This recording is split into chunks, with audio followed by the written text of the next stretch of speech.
Hello, beautiful souls, and welcome to Celebrity Natal Charts. Today, we are going to be looking at the natal chart of Taylor Swift. Taylor Rika Swift. She was born in West Reading, Pennsylvania, United States, December 13th. Ooh, scary. 1989, and I think she's like very famous. Oh, 1989, 5:17 a.m. Birth time accuracy poor. I think she's very famously born in the year of the snake, which at this time of recording is the year of the snake currently.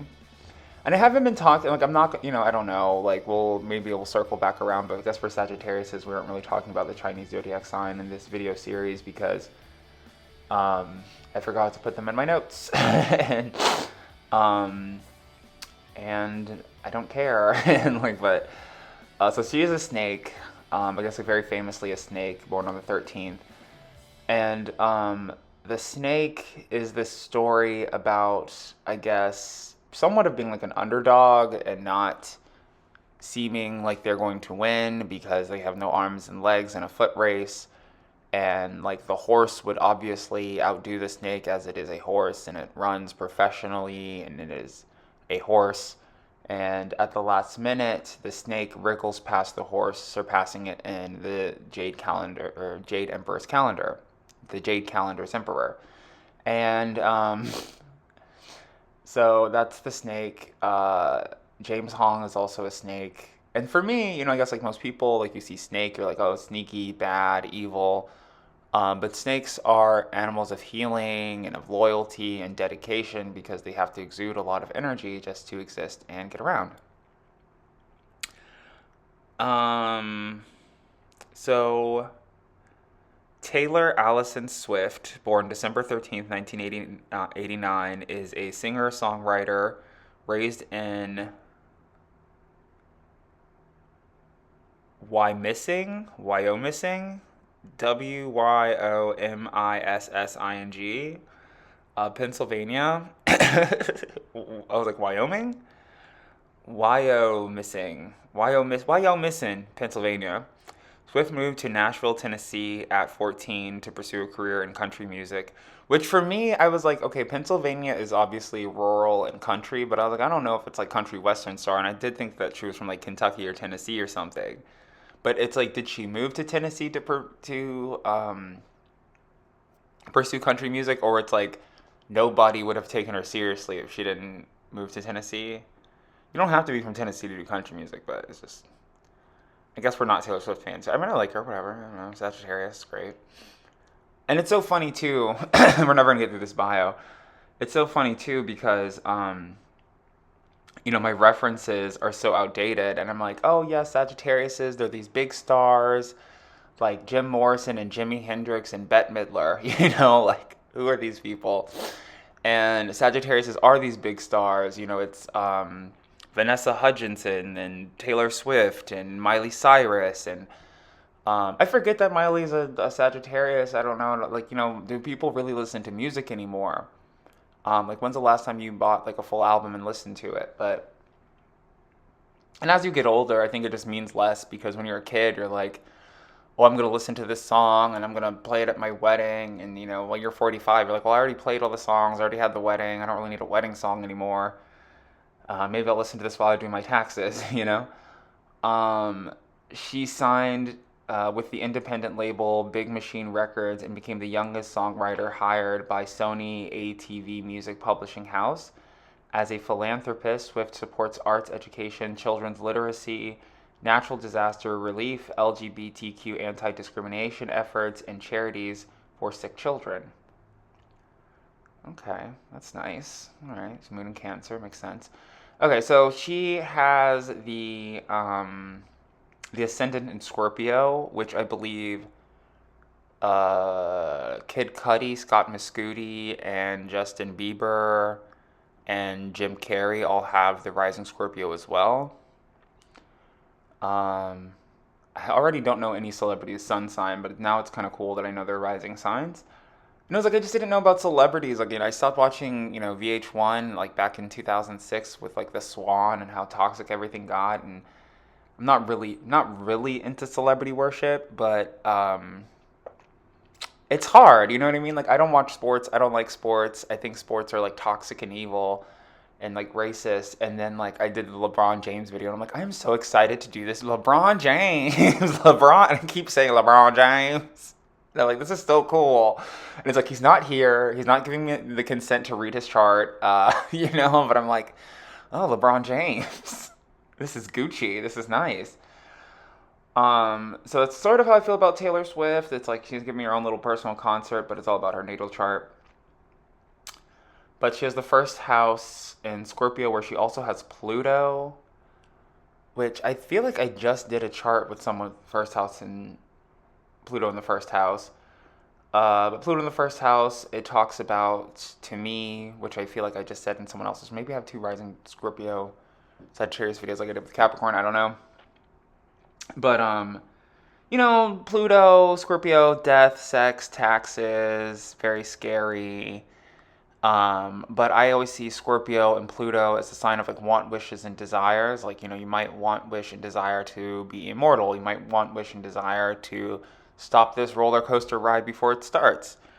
But especially in the first house regarding like self-esteem, to me it talks about clothes and clothing, like wearing black too much, not wanting to wear black. Um, you know, feeling like if you're wearing black, then you're supposed to be waiting in the wings and not a star, because you're not supposed to be seen. You know, going to funerals, your music being played at weddings and funerals, life, birth, and death. But with Pluto, first house, self esteem, it's like, you know, she could wear a blue sweater and it just like completely makes her feel miserable, like messes up her energy. And then she puts on like a cerulean or light blue sweater and she's like, oh, I'm happy now all of a sudden. So it's like the power of color and the power of clothes. Um, and things like that. And then like, you know, look at her face, like, you know, people say she looks like the woman from the Church of Satan. And having a rising Scorpio would kind of give you like, I guess, an evil looking face. Like, you know, like Jim Carrey played the Grinch, had a ton of makeup on, but a lot of the mannerisms and body language were natural for him. Pluto and Scorpio in the first house does talk about like your self-esteem and your relationship to your father, and your father's side of the family. So maybe there's a lot of grief and struggle, on that side, which has kind of been like the brickwork for her life. You know, it's like, you know, if your dad didn't know how to dance, and he like was always sad about it or something, and you're like, oh look, dad, like dancing is easy. I can dance, and now I'm a dancer, and it's like I didn't even want to be a dancer. I was trying to make him feel better, you know. And it's like, oh God, what am I doing? Um, but so I'm very familiar with the rising Scorpio, the second house of Sagittarius. So the second house of Sagittarius is actually, you know, I'm very familiar, and I'm the mess, and I'm everything.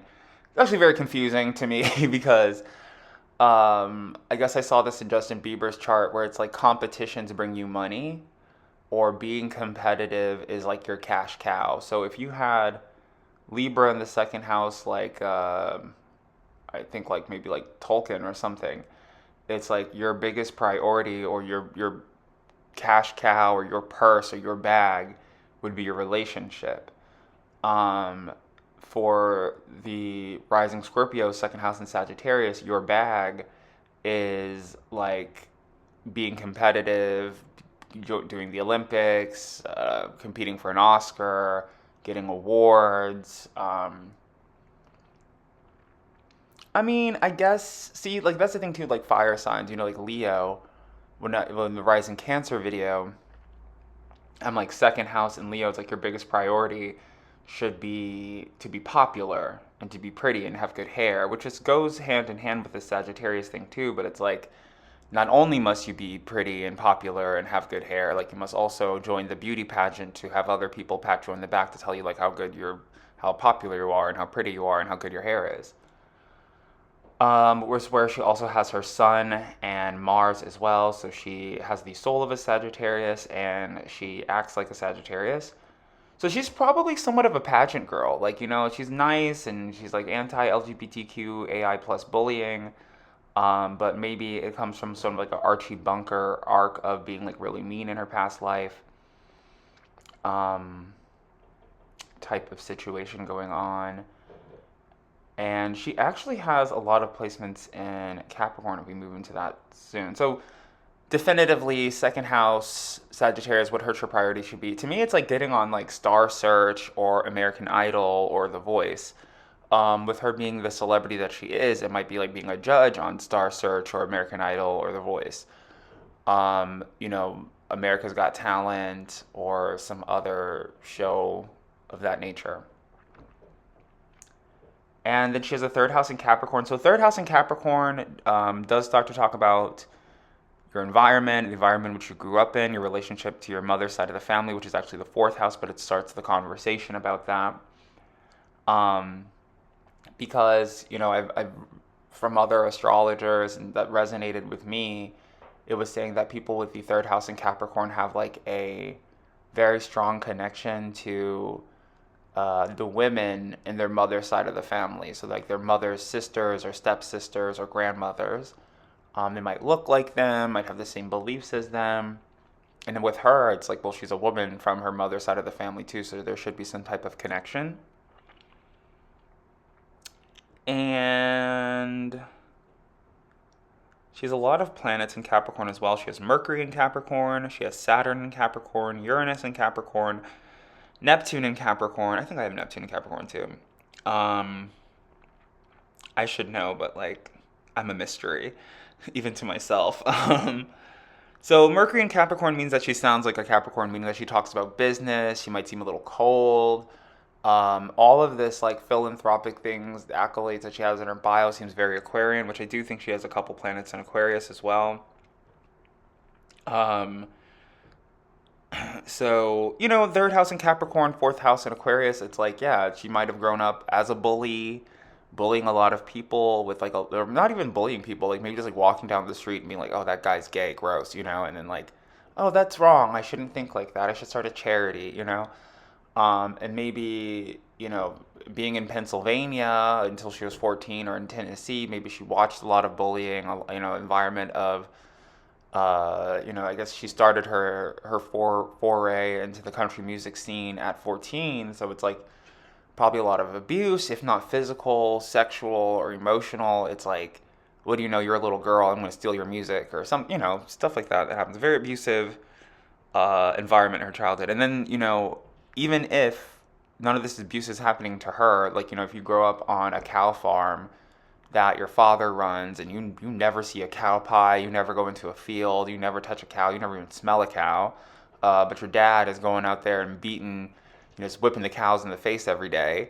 It's like, okay, you grew up in an abusive environment, whether if you were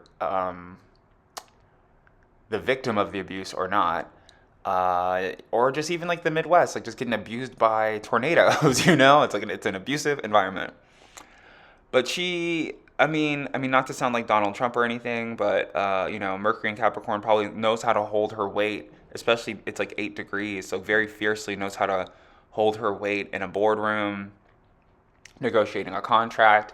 And she is sort of my like monolith for other people trying to get in the music industry. And I'm like, look, like, unless you're Happy Feet or, that Hawaiian guy that sings Over the Rainbow and you just have a song inside of you and you're passionate and, you go out there busking and you have, you have this song in your heart.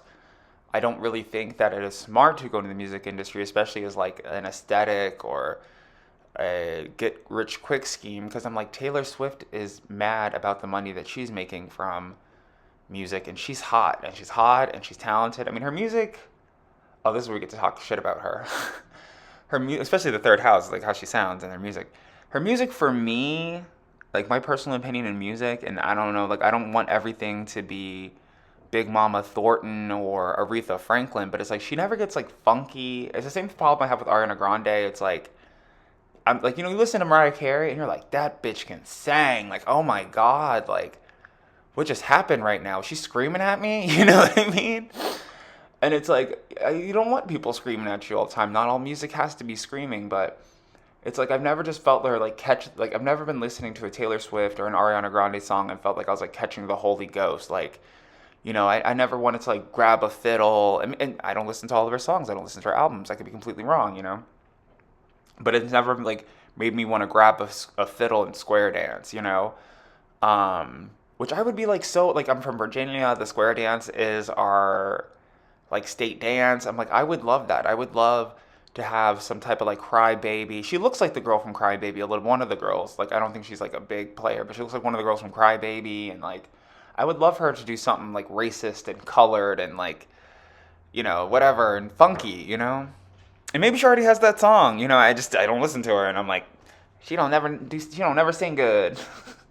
And it's like she could be singing the best. I just don't listen. But the songs that they play on the radio and Shake It Off, and I'm like, this song is supposed to crescendo, and it never crescendos. But that's the thing too about Capricorn is that they're very like embarrassed. Like the fact that Elvis is a famous singer, I'm like, I would never peg a Capricorn to be like a famous singer because they're shy. They're shy. They're afraid of humiliation, and Elvis was just like, I'm gonna get fat and I'm gonna go do tours in Hawaii and I'm gonna die on the toilet. Laugh at me, So, not all of my stereotypes about the signs are particularly correct because, like, for the most part, she has a Capricorn stellium. She's mostly a Capricorn. But the thing is, with Capricorn and celebrity, it's like a lot of my Capricorn friends, I'm like, oh, you should be in pictures. Like, you should sing and you should dance and you have such a talent that's not being celebrated. But I think for them, they're like, I'd rather sell cars because it's like I could be celebrated and I could get standing ovations every night. But are they paying? Like, are they going to pay me $35 to see an asymmetrical face, sing the best of Lou Reed? Maybe not. And that's like, always like not like to deter people or to be like, oh, well, you're not as pretty as Taylor Swift, so what's the point in singing? But it's like for me, financially, the way the economy is and the way the technology is moving, which all these videos have been somewhat about blockbusters and how, consumerism has changed because of the internet and streaming.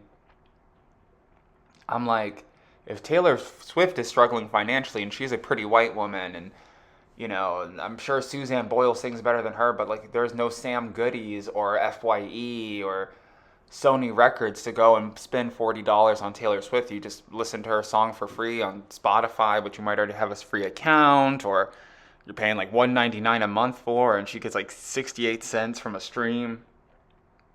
And they have these people on SoundCloud like thinking that they're gonna make it, that they're pretty enough, or that they're smart enough, or their song is clear and good enough of a rhythm to make the millions of dollars. And I'm like, it's kind of scary. Which she also has Saturn 13 degrees in Capricorn and Uranus in Capricorn and Neptune in Capricorn. So it's like Capricorn's helped her get on television. Their Capricorn energy is a limitation for her. So that's what I was like talking about. I was like, she never like really like catches the Holy Ghost for me. And it's like she might be like holding back because she doesn't want to like make a fool of herself. And Capricorns are very like Hank Hill. So maybe some of the outfits that she might wear, she might like look back and think that are embarrassing, or might have been wanted to be more conservative. But she's like a conservative person, and she's like she is. She goes in her little leotards, but she's not like such a sex pot, And I kind of like that in a singer. Like, don't try to manipulate me. But it's contradictory. But it's like her Capricorn energy is a limitation in her life. It holds her back, but it's also what knocks down the boundaries and helps her cast illusions. So, she could be like a total like nasty person, but like she has this TV image and it's part of her genjutsu of casting illusions of I'm a proper business lady. Which Capricorn is like the sign of, it's like the devil, Saturn is the devil tarot card in the tarot, so it is like the sign of like orgies and sexual exploration and the gym and Dungeons and Dragons and things like that. So Neptune and Capricorn, she might really like Dungeons and Dragons. I would love to see her in a Crybaby reboot. Crybaby, the TV show on Netflix, I don't care. Make it take place in Philadelphia or Maryland. That's all I want from her. You're a Sagittarius. You're supposed to grant wishes like Santa Claus. Dear Santa, I want Taylor Swift to be in a bit role. Or no, like the Please Mr. Jailer, whoever that character is. And then she could get funky and then like not have it to be attached to her music. And then maybe there's some money in that somewhere. Which I'm sure she's not struggling for finances. I'm sure she just like, wants new tires for her yacht or something. But like I do see like financial struggles is like, and then financial struggles to you and me are different. Like, your financial struggles might be $40 or $4,000, and she's like, I need $400,000. Why am I so poor? This caviar, this champagne tastes burnt. Oh my God, I'm broke. you know. So she could be super mega rich or not or whatever. I don't say in her chart, but we'll see. Well, that's also the thing too about the rising Scorpios that Scorpios tend to be spendthrifts. So they also do have a tendency to spend all of their money.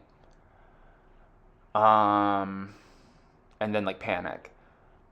And their fourth house in Aquarius. So like I said, third house in Capricorn, very abusive environment, whether she was the victim of abuse or she was the abuser. But the fourth house in Aquarius talks about like her mother being a philanthropist and being very kind and getting that energy from her, supposedly. So says her chart. Her north node is also in Aquarius. So like I said, it's like a very, I've never known her to be like racist or rude or mean. Like so, says tabloids or paparazzi, but it is her destiny to be somewhat of this like giving charitable character. Um, and then yeah, and then her fifth house she has Pisces. So the fifth house to me, I always say, is the house of sexy distractions. Who doesn't love a sexy distraction? But perhaps she feels like things like occultism or psychics or God or going to church is somewhat like an obstacle for her. I mean, like just making the time and the reputation that churches and organized religion have and wanting to be associated with that. And there's all something McVeigh, Timothy Chalamet, some woman who they say that she looks like and that she's been reincarnated from like the Church of Satan. And like I did a reading on her with my tarot cards a long time ago, and I was like, well, the devil is here, so I don't know if she's this Church of Satan lady, but there's also obviously a demon in her. But that demon, that devil tarot card, could most likely just be talking about the fact that she has Saturn and Capricorn in her third house. And I don't think she sounds demonic when she sings, but like, I don't know, maybe it's sped up. Maybe she like is like like one of those 1930s child actors, and she like smokes cigars all day and sounds all like this, and they use voice tune or something. I don't know. Or maybe she will when she's older. But she finds like spirituality and God to be somewhat of a distraction or like somewhat unnecessary in her life, and it might like fuel her ego.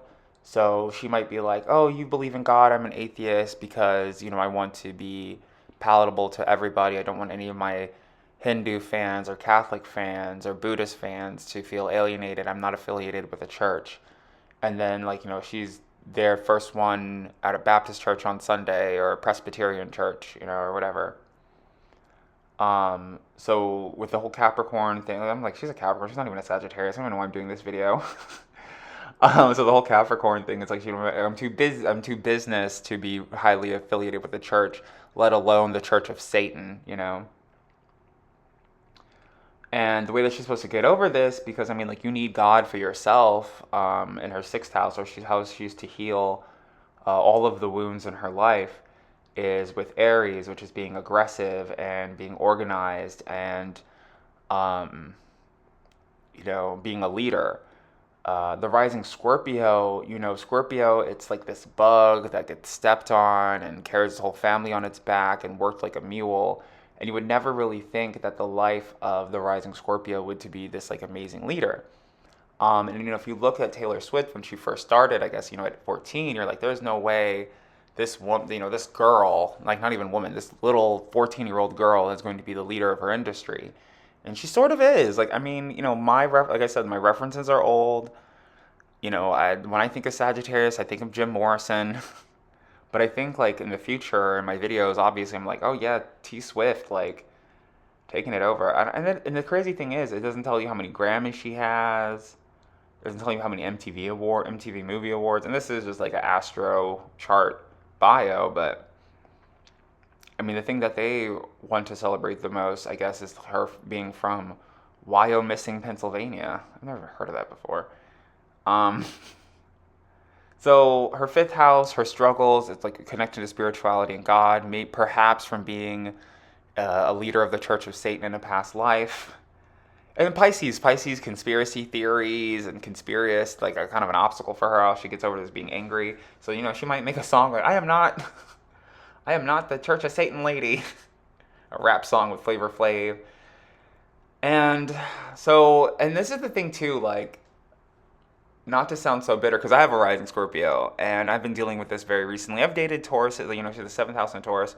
I've dated Sun Tauruses. I've dated a Sun rising Taurus, and I'm like, I'm supposed to be in love with you, and you're supposed to be my best partner ever. He could have been lying about his birthday and his natal chart information, as men do. So if you think you're dating a man, especially a Taurus man or a Capricorn man, and you're like, there's no way they believe in astrology. Astrology's for little girls, and they're like, oh yeah, I'm a Taurus, I'm a big bull, I'm scary. And it's like, no, you're lying about your birthday, you're a Virgo, and you're a little scared horse girl. And it's like, I've been wasted 6 months thinking that you were my soulmate. So people do lie about their birth. It's marketing, you know what I mean? And it's like, somebody could be from Mongolia, and because, people associate culture with food, and it's like, okay, well, I don't even look like I'm from Mongolia, and I look like I'm from here. Everybody asks me if I'm Korean all the time, and Korean food is so good, I might as well tell them that I'm Korean. And then that way, when I go apply for a job, they'll be like, oh, I could probably get some kimchi out of her, or something. I don't know. Like, she might have bulgogi one day. You're hired. Let's date. So for her, if her natal chart is accurate, which it says that birth time accuracy is poor, her best potential partner would be someone with a sun or rising Taurus. Um, and then, knowing this stuff about my early life, and I was like, okay, well, where can I go find a Taurus? Like, oh, they'd probably be at the gym or Abercrombie and Fitch somewhere, like farming a football. And I was like, I hate footballs and Abercrombie and the gym. I was like, oh, the gym is gross. Like, they just, like, homeless people shower there, and large people use the jacuzzi to clean themselves. Um, so for me, as it is the opposite, I'm like, these are supposed to be my soulmate. Like I really don't like Taurus so much. Like, in my head, as I know that they're supposed to be my soulmate, I'm like, oh, they're cool. They're cows, I guess. I don't know. So that's always been a difficult thing for me as a rising Scorpio as well. Um, but I haven't met every cow, and you never know. And then so she has the eighth house in Gemini. So I guess every video, every time I come across the eighth house, I have to have a disclaimer of like the eighth house, sex, death, and taxes, and that's the traditional interpretation of the eighth house. But I see the eighth house as wants, wishes, and desires, like I had already done said in this video. And so she wants to be more Gemini-like, which she is very Gemini-like. She's very wispy and small and blonde and cute, and known for being a good singer. And that's what she wants, and that's what she gets. But I guess maybe there are things about her life stemming from her father that are very dark and ghoulish from the rising Scorpio. Um, and she just wants like a bright little Gemini life, which I guess she's going to get. Because the eighth house, oh yeah, I have eighth house in Gemini too. It's almost like I have eighth house in Gemini too. So she may also get to a point where she wants to talk about who she actually was in a past life, and spiritualism and occultism to sort of debunk all of the conspiracy theories around her, and be like very angry about it. And I'm like, I was not Timothy Chalamet, the leader of the Church of Satan, and I don't know her name, in a past life. Nicholas LaVey or Nikki LaVey or something like that. In a past life, like I was King George and I did this and blah blah blah, and it's right here and I see it in the cards or something like that. Um, in her ninth house, she has the sign of Cancer. And like I said, as a rising Scorpio, I'm reading my own chart through her chart. I've always gotten along with Cancers better. I've always been like, oh, Cancer, you're like Taurus, but you have like a heart and a soul, and like I can sort of, feel your feelings a little bit better. So for her, it says that Cancer would be a really good match for like a long distance relationship or long term relationship like a marriage. And I think that's a really good part about exploring the natal chart and your rising sign because as a Sagittarius, you would never really suggest for a Sagittarius to date a Cancer. You're like, oh, you're going to be like riding horseback through the country, dragging them by a rope. Like, you captured them, like they're going to be clinging on to you for dear. But, on horseback, it'd be good to have something that can cling on to you, and not fall like a Cancer would. Um, but it's like, she's going to be going on tour and in this country and in that country and getting swarmed by fans, and some woman or man is just going to be sitting at home, like knitting and drinking chocolate milk and eating cookies. Be like, when is my Sagittarius lover going to come home? Oh no. But then also with that, they never leave you and you know where to find them. And she has Jupiter in Cancer, her moon is in Cancer, and she also has Chiron in Cancer. So maybe the Cancer love affair that she's having is with herself, and she's like, I just want to go home and eat cookies, and I got to be a galloping horse and compete with Megan the Stallion and this person and that person and Lady Gaga, and she's Italian, you know. But that her mother brings her a lot of good luck and fortune. People born under the sign in Cancer bring a lot of good luck and fortune and auspicious moments. I keep saying, oh, Neptune is the sign, the planet and the sign that gets you on TV. Maybe it was a Cancer. Maybe her mom pushed her to be on stage. And then from that, I don't know if she has kids or I feel like she doesn't. But with Chiron and Cancer, this is like a woman that has no kids. Oh my God, especially a fucking Sagittarius woman, rich auntie Capricorn, rich auntie Sagittarius, four placement Capricorn stellium, being like, you're raising your kids wrong and she has none. But because she has Chiron and Cancer, it's like she does know how to take care of children and be loving and be nurturing, um, wise beyond her years. But it's like she would probably be really with a Capricorn stellium, she'd probably be like somewhat like abusive to her children because it's like it's difficult, I guess, like raising kids because you have the intention of wanting to love them and take care of them and give them a better life than that you had, and then you have them and they look like your abusive grandfather, and you're like, I want to beat you to death. Or like your great grand or somebody mean in your family, a cousin or something, and it's like a completely different mind fuck than just raising a kid. And so she might do that. She might watch a lot of Rugrats. Like, I mean, I don't have kids, but like, I guess if I had kids or if I get my kids or whatever it is, that's supposed to happen. Um, Taylor Swift would have good mommy advice. Like if Taylor Swift would like Good Mommy, Bad Mommy, a book, she would have like good advice to give. And then she has her 10th house in Leo, so it is her destiny to be famous. She's pretty famous, popular, good hair, Leo, you know. With these Sagittarius, with these Sagittariuses, with these celebrities, it is sometimes redundant. I'm like, oh, they're going to be really famous and they should focus on fame. And I'm like, I'm sure there's a lot of people with rising Cancer who did not make fame or attention or popularity their priority. I'm sure there's a lot of people with rising Scorpio who never ascend to the levels of fame that they want, but this person obviously did. Or, she could be looking at, especially all this Capricorn, she could be looking at herself as a failure because she wanted to get into the tech space or something, and she's like, and I'm a singer and a dancer, as Capricorns tend to think. But it is her destiny to be famous. I'm talking about her right now in my Celebrity Natal Chart series. She's less than 40 years old, so I think she can give herself a pat on the back, or we can give a standing ovation to Taylor. Her 11th house and her midheaven is in Virgo. The midheaven, it is a degree in between like the 9th and the 10th house, or I guess like 10th and 11th house, and is also part of their destiny to be famous and roar like a tiger or a lion. But with the 11th house in Virgo, it's like she has a lot of like conservative friends, probably from childhood, that she still cares about, or at least thinks about their opinion.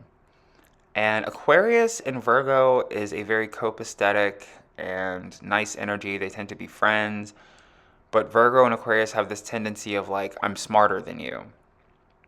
Which as a Sagittarius, they already have this energy of I'm better than you. Like they'll they'll be 5'2", looking at somebody who's 6'8", and they'll be like, I'm going to be taller than you one day. And, so she probably has a lot of intellectual challenges between her and her friends, and also because of like unrelatable, you know what I mean? Like the levels of fame and success that she has been able to access. And it's like, are there really other people, a large amount of other people, especially born under the sign of Taurus or Cancer, that can understand what she's been through and how her life has been? And it's like when certain life experiences, it changes your accent, it changes the way you think and the way you move, and um, you know, uh, paparazzi and things like that. And like you might get around a friend from high school, and it's like, oh, look at her bragging, and it's like, no, like I'm seriously like in danger sometimes.